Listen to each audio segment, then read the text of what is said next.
大概风台扫过，菜市拢贵到尾无离手哦。环保团体是指出讲，风台造成地基内菜价起，极端气候其实嘛带动长期的农产品，佮有肉品起价，会当讲是另外一种的气候同会碰撞哦。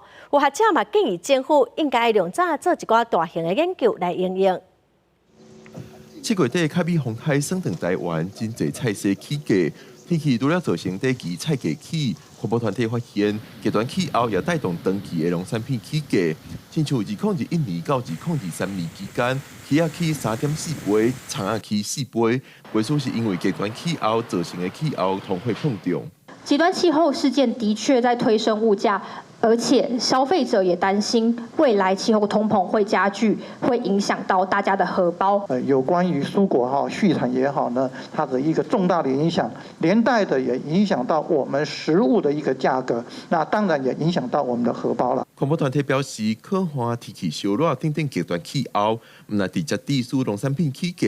因为台湾畜牧业用的黄豆、番麦等等饲料，拢是依赖进口，致使各国的极端气候也会互国内的肉品起价。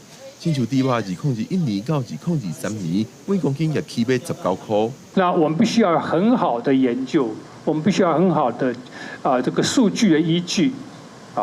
那我们知道，它冲击是什么，对我们的风险是什么？那它未来40-50年它的进程会是什么？那我们要怎么样让我们的农林渔牧业呢，要能够事先让它变得更具有韧性？学者建议政府要启动详细的大型调查，研究极端气候对国内未来的影响，事先准备好势。